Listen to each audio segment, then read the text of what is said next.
Hello, everyone. Welcome to our beautifully remodeled Zimmer Theater. We appreciate you making it to campus on a day made for hibernation. I see many familiar faces. Most of them know me simply as Trouble, which is fine because I'm all right with making the good kind. But my name is Misty Ballou. I'm the co-chair of the DEIJ committee here at ACM. I've been in this role for about 6 years. This day has been made possible by a grant by Partnership Alliance and Transform Mid-Atlantic. Is Madeline Yates here with us? Madeline, please stand. No. Oh, Diane, that's you. I can't see up here. Jeez. Okay. Well, Madeline founded Transform Mid-Atlantic and was previously called Campus Compact Mid-Atlantic and serves as the executive director of the largest higher education association in the state. If she were here, we would give her a warm ACM welcome.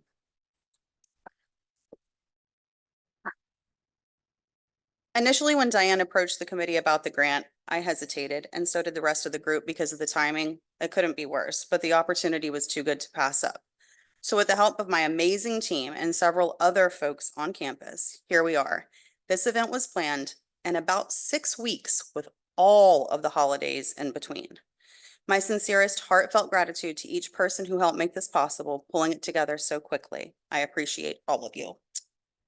Thanks to my committee members for enthusiastically tackling every task as if it were the only thing they had to do at the beginning of the semester and dealing with my constant list checking. This grant has not only allowed us to hold this celebration, but also allowed us to host 2 diversity trainings on campus today with Dennis Scott and Tony Michael from WVU Extension. If you missed the morning training, please try to catch the afternoon session from 1:30 to 3:30. There's a short community service project embedded in the training. The grant has also allowed us to purchase 25 annual NAACP student memberships, the exact number to establish a charter on campus, allowing us to make history at ACM here today.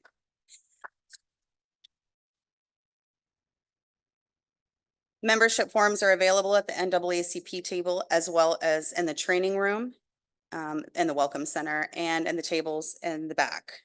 They are going very, very quickly. I do believe we are going to hit that mark today and get a charter. This is a great way to get involved with the community and honor the life and the legacy of Dr. King. Some dreams are made to become a reality, and I believe his was one. I am honored to be on stage today with some amazing people.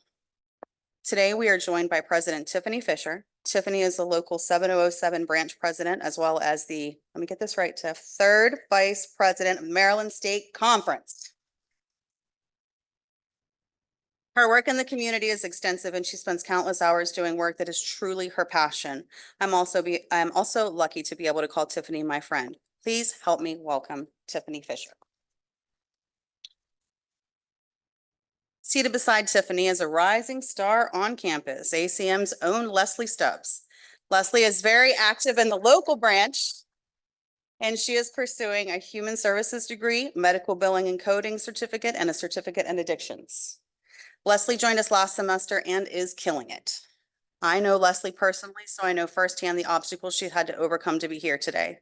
Not only do I have the blessing of Leslie in my life, but I'm more blessed to call her my family, my sister. Please give her an ACM welcome.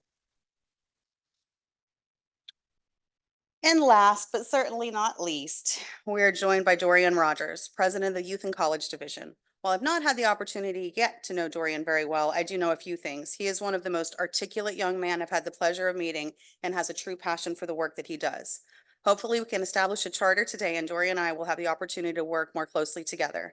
Dorian has been making big things happen all over the state, most recently the Eastern Shore. He traveled from Montgomery County to be here with us today. Thank you for being here, Dorian. Please join me in welcoming Dorian to campus. Well, I have been here long enough, so I will now let President Fisher do her thing. Again, please welcome President Tiffany Fisher.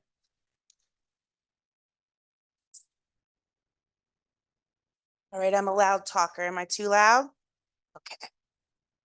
Trying to DJ outside while I'm in here speaking, so that's why I'm touching my pen. Thank you, Misty, for that wonderful introduction, and thank you, ACM, for working so hard with us. Misty called and said, hey, we have this money and we have this grant and we need some ideas what to do with it. So I'm glad and appreciative of that relationship. I'm excited. When we left the table, we were at number 18. So hopefully, when we leave here today, we'll all be a part of making history. So this is my third Martin Luther King celebration in the past few days. And although this is unique to the other ones that I participated in, I feel like I've been talking about Dr. King's dream continuously. So today I kind of wanted to talk more about the true person that he was and how he started, because it mimics some of the steps that I have taken in my life. Dr. King was a young man when he started and was known more for being a community organizer. Often I am called an activist, and although I will put on that crown, that is where I feel the most comfortable sitting as a community organizer. And what he did was he was able to connect with his community by just being authentically himself. And so when I think about the lessons that I've learned from Dr. King, that is what I've chosen to do. So you will see me, I don't write anything down.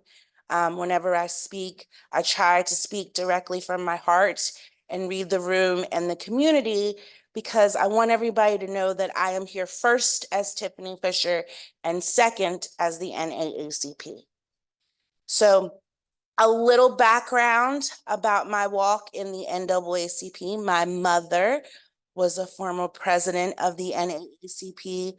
I was blessed to grow up here in Allegheny County. If you ask me, sometimes I'm from Frostburg, sometimes I'm from Cumberland, because I had the blessing of being raised by my grandparents, and they were dear friends, and a set lived in Frostburg and a set lived in Cumberland.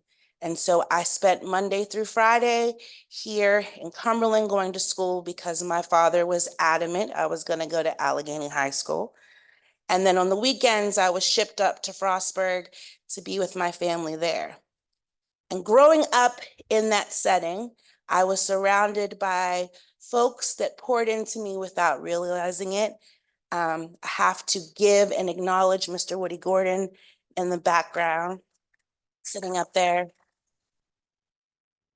who was my example of radical activism growing up.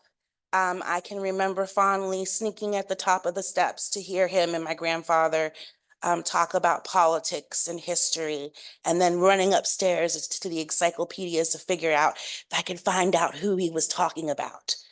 So those moments and people like that, and Miss Betty, who's sitting over here, Mother Betty, I call her, who pulled me in to the church, and her husband, Larry Banks, are why I stand here. Because I wanted everybody to know what it was like to be Black in Mountain, Maryland, that we existed, that we had history here, that we were strong, and that we had a great community of allies that also supported us. So when I became re-involved as an adult with the NAACP, it was during a time where all you heard about was police officers stopping community members, Black community members, and particularly Black men, and harassing them. I'll never forget.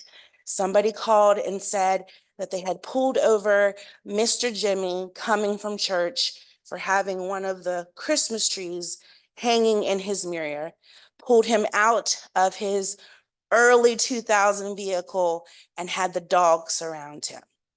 So Mr. Jimmy Wormack was one of those people that fed into me and was extremely religious in my eyes at that point in time, and fed back into the community. He's an umpire and a referee, and his kids actually all graduated from here at ACM and have moved on to become doctors, and I think one's a lawyer. So why are they pulling this man over? So in my outrage, took to Facebook and started talking to people like Leslie and other people that I grew up with, like, what are they doing? What's going on? Those that went to school with me or knew me when I was younger knew I've always had a mouth. So I was often the one from the group in our generation to go tell. I was often the one in the group of our generation to bring everybody together. So I was tasked to go to the NAACP meeting and raise Cain because something needed to be done. And when I walked in and raised Cain, I was handed a form that said, "You are now the vice president. Sit down. There's work to be done." So that was my journey of moving up into leadership. But in that, I started to think about, what can we actually change here? How can we make Martin's dream and Harriet's walk and all of those wonderful Marylanders like Thurgood Marshall, how can we make that a reality here in Mountain, Maryland, right? So I started to think about, nobody tells our story. I actually know our story because of Mr. Woody Gordon and Miss Betty and Councilman Frazier and my grandparents. I didn't realize it, but they were feeding that into me so that I can continue to tell it. Often Black history is not written down. So I had all this wonderful oral history and stories and knew where to go get more. So as I started my journey, our theme became our history, our story, our history, our legacy. Because I wanted people to understand that we didn't just get here. We've been here. We actually come from thriving communities with storefronts and churches and a schoolhouse and music. Oh, Mr. Woody Gooden can tell you all about the music. He's a musician, y'all. He's phenomenal. So that is what I wanted to do. And so I started going around telling stories about our community, hoping to inspire someone to come back and feed here and help me get this dream, right? This dream so that my 4 Black daughters don't have to feel like I did in school. See, school was different for me. I'm chocolate and I love all of my complexion, but I was the only chocolate girl from kindergarten until 5th grade. I had amazing Black cousins, brothers, friends that were in class with me that I'm still talk to today, but it was just me. I'm often the only Black girl at work. I'm often the only Black girl in a supervisor position. I'm often the only Black woman in the room. And in Allegheny County, if I happen to be another Black person in the room, I usually know them. But yet, I still feel forgotten in those spaces. So how can I fix this? What Misty doesn't know is that many years ago, I came to ACM looking to advance my knowledge for a career. I come from the mental health background, and one of the requirements was to take a speech class. I was irritated that I had to take this class. I didn't understand how it was going to benefit me, looking at it now, right? Because I wasn't a speaker. I was a caregiver. I was doing medical billing and coding. I was going into human services. And that one speech class became my favorite class. And before I knew it, I was speaking in this very auditorium about my walk as a single mother and being a non-traditional student. So coming here today and talking about the dream, the footwork for me to be able to speak openly and clearly actually started in this auditorium. That just hit me. I wasn't planning on sharing that today. I have to take a moment for that because I'll get emotional. Anyway, back to the oral history. I went to one of my dear friends, Heidi, and said, how can I get people to know that there's Black people here? So I started going around and speaking. It was easy because it was on Zoom, because it was 2020 and everything was on Zoom. So I would come home from work, and while everybody else was binge watching Netflix, I started doing these speaking tours, just talking about Black people in Mountain, Maryland. And as I did that, I started to connect with other NAACP leaders. And I said, we're forgotten here. Everybody has forgotten us. We don't have masks, we don't have testing kits, we don't have anything. Thinking they're not gonna listen. They're from Baltimore, they're from Montgomery County, they don't care. 3 days later, President Kobe Little, who is now the president of Maryland State Conference, pulls up in front of my house with two huge SUVs with over 60,000 K95 masks, testing kits, supplies at my front door. I'm calling everybody in the neighborhood, bring this in, let's get this. My whole house was full of it. And then I realized this NAACP thing is amazing. I can link to all these other Black people that are community organizers and allies and get training and resources, and they actually show up. So then I started going back and being like, I know my mom was involved, and I know my Uncle Joe was involved, and Mr. Woody Gordon was one of the founding charter members. And I was like, they did great work here. How can we reestablish that?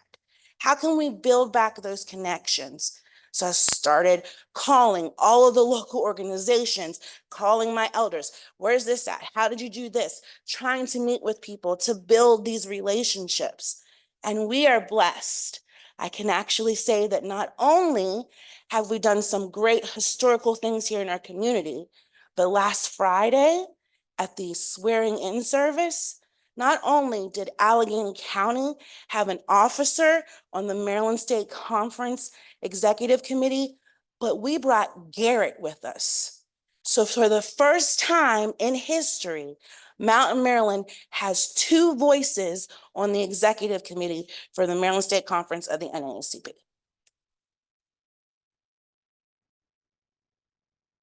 Very proud of that. So I see that we're mostly community members in this space, and I guess you're wondering, why are we sitting here? It's supposed to be about Dr. King. We're supposed to talk about his dream. I had a lot of conversations with Misty about that because I feel like we talk about his dream too much, and we tend to only talk about the one little section of that speech that basically calls for us all to hold hands and sing Kumbaya, and nobody sees color or race, and we're all God's children in America. That's not the heart of that speech by any means. It's also not the most powerful speech that Dr. King has given. One of the most powerful things that he has pushed for us to do is to respect each other's cultures, but also to respect the fact that we are Americans. And part of that is to be a good citizen. And part of being a good citizen is to vote. Part of being a good citizen is to go to those community meetings, to go to city council meetings, Board of Education meetings, and express your concerns, but more importantly, help those that we put in those positions come to solutions. Part of being good citizens and good community members is understanding that we're not going to agree on every topic, and we are all coming into this space at a different lens, but respecting the fact that at the end of the day, we are all simply just human beings.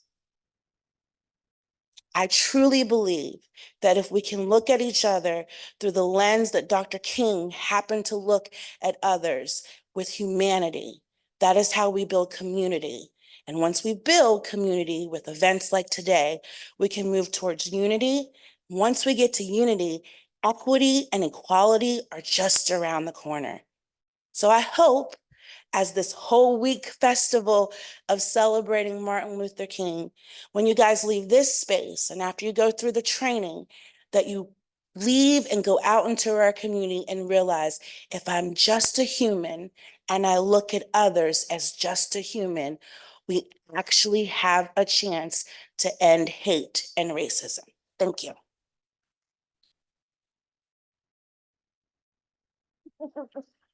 I forgot my job for a second. So now I'm going to introduce Leslie Stubbs, who is a dear friend of mine. She is my longest living friend. We're a month apart, and so we have been best friends for years. Leslie is inspiring to me in so many ways. So if I start to cry, just watch her. Don't pay any mind to me. So she's going to come to you and talk to you about what it's like to be a community member in the NAACP and also a student here on campus.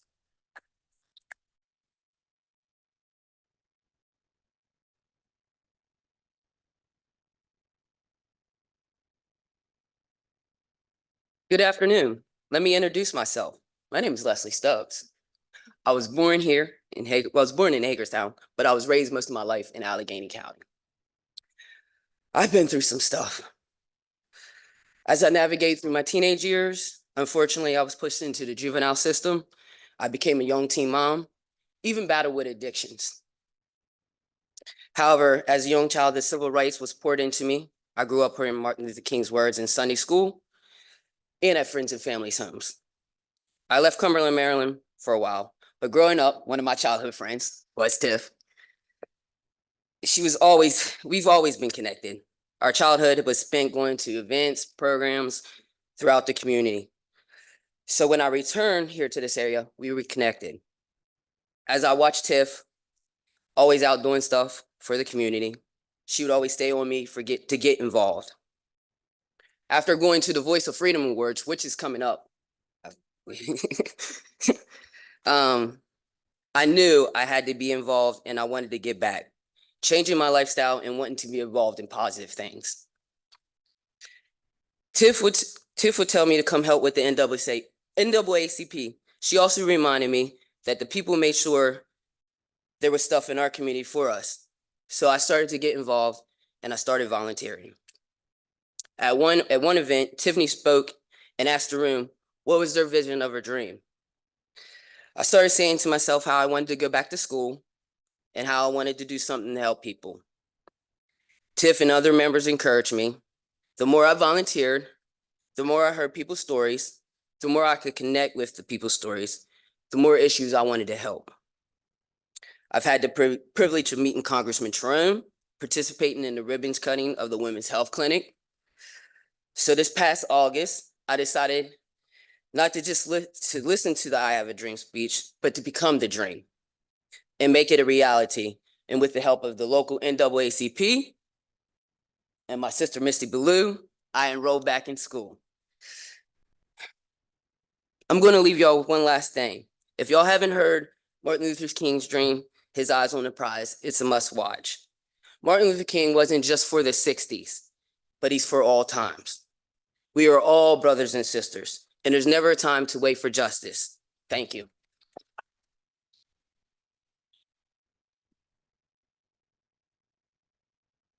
Okay, just a little bit of tears. So now I have the pleasure of turning it over to President Rogers, who I just have to point out, I met on one of those Zoom calls, and he was one of those people that just rolled up and he was here instantly. And we've kind of adopted him as our own. He'll tell you he's from Montgomery County, but we love him here in Mountain, Maryland, so we claim him. But Dorian is so enthusiastic about the NAACP. So I'm excited for this charter because he will be on this campus and you guys will get to know and love him the way that we do.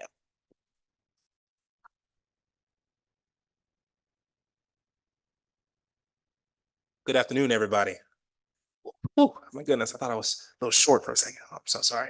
Well, first off, President Fisher, esteemed guest and Allegheny College of Maryland, and it is an honor and a privilege to be here. You know, to echo President Fisher, we met on one of those Zoom calls, and quite frankly, oftentimes when we talk about our youth, we often say that, and I always say this, we often say that they're our future. But I'm here to remind you all that they're also our now. And right now, we here in Maryland have the honor and privilege to have the work that is going on in Allegheny County. So between the branch of the NAACP, between this college, it really is humbling because, again, the very dream that we're talking about is not just a dream, it's a vision. It's a vision of us moving forward, but moving forward within the lens that we need to match actions to our words to ensure that we recognize all of our humanities. You know, that's something that MLK, we often forget about, is that we link the I Have a Dream speech, which is very crucial, was very important, but we often forget about the context of the visionary itself. We can kill the dreamer, but can we really kill the vision?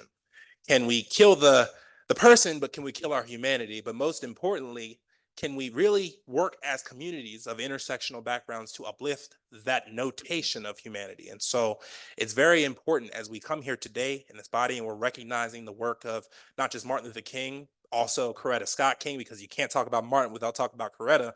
We're talking about the intersections that tie back to our very humanity. as we as people, not just in our communities, in our state, but most importantly as our nation, we have to uphold the social contract between the government and the governed. And that starts right here in this room. Now, let me sidetrack for a second. I often say this will be my third time saying this, but back in last February when I was at the Voice of Freedom Awards, which by the way, get your tickets, I said Allegheny County is my favorite county to go to, and you can tell Montgomery County I said that. I said the same thing in June for the Juneteenth, and I'm going to be here. You can quote me. Allegheny County is my favorite county to visit. And the reason why is because of the tight knit community that is here, the love, but most importantly, the upliftment. Because being in urban Montgomery County, yes, you know, it's intersectional populations in the masses in the urban setting, right? But quite frankly, it's that communal setting that I've been brought up to in my life. Now, a little bit about me. I come from a military family. My mother is a 20 years commander, retired in the United States Navy. My father is, never say was, he is and forever will be a United States Marine.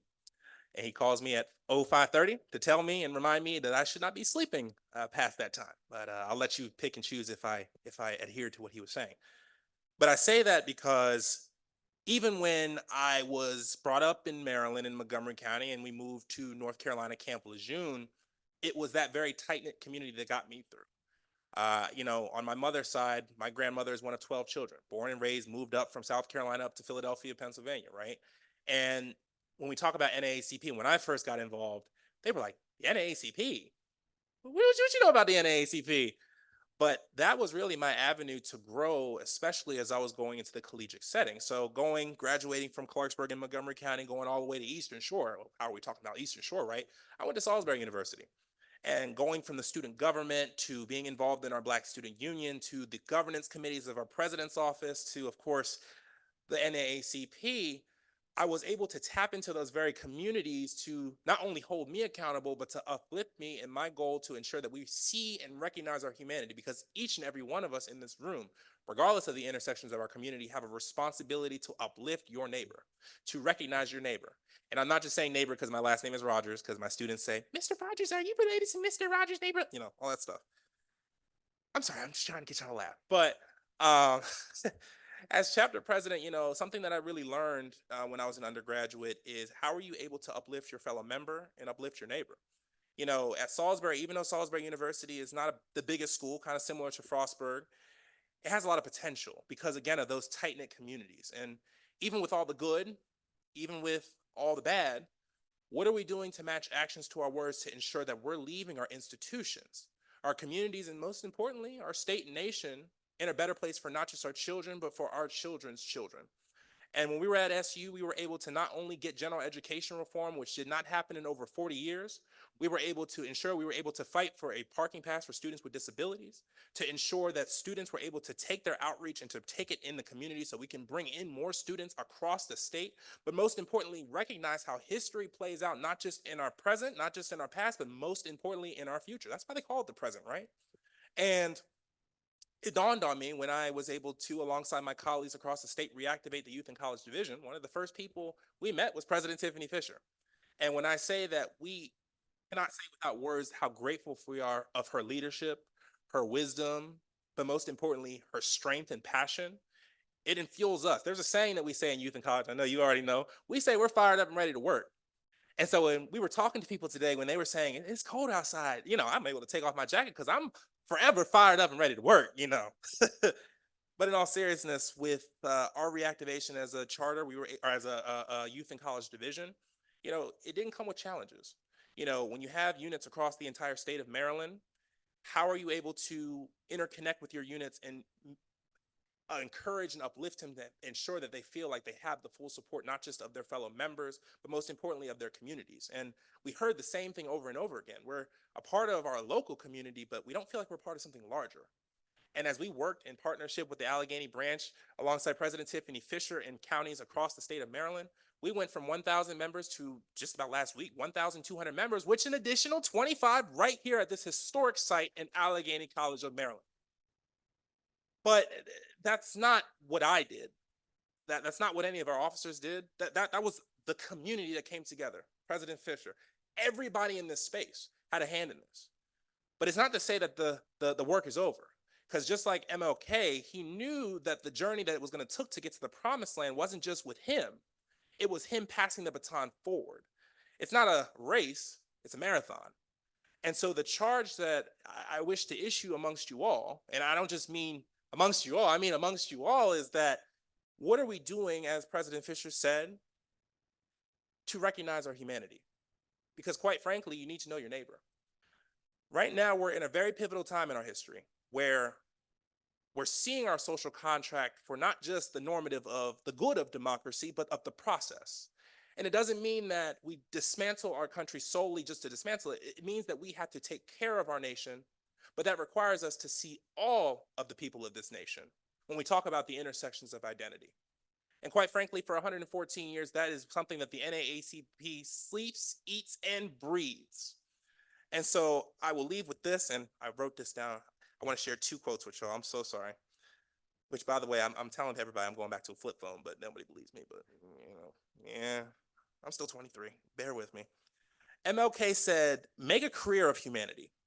Commit yourself to the noble struggle for equal rights. You will make a better person of yourself, a greater nation of your country, and a finer world to live in. Because through all the darkness in this world, through all the darkness in our country, the light that we see is the very love that we produce right here in this space and abroad."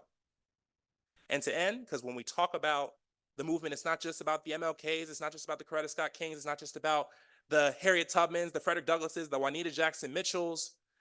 It's about us as a collective and ensuring that we see our identities, we see our humanities, but most importantly, we make our country to what it is, especially if we believe in the democracy by the people, for the people, and our ability to move with the people.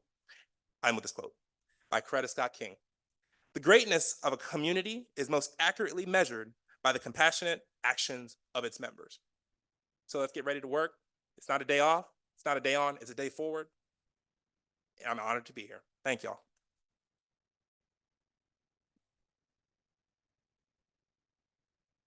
So we have a slideshow. Can you hear me up there?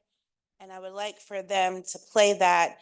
And if you take a moment and watch the pictures, I want you to just kind of listen to the music and internalize what you can do when you step out that door to help not just the dream, but the vision, but also help us move into a space where it is truly reality for everybody to be a community connected by humanity and unity, more moving towards equity and equality. Thank you.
Wow, a bunch of passion up here on this stage today. So I want to thank you all for coming out here today. Hopefully we're making history, making big changes, and really appreciate you being here. Appreciate Tiffany, Leslie, Dorian traveling all this way. Thank you guys so very much for being here and being a part of this, and thank all of you for being here too.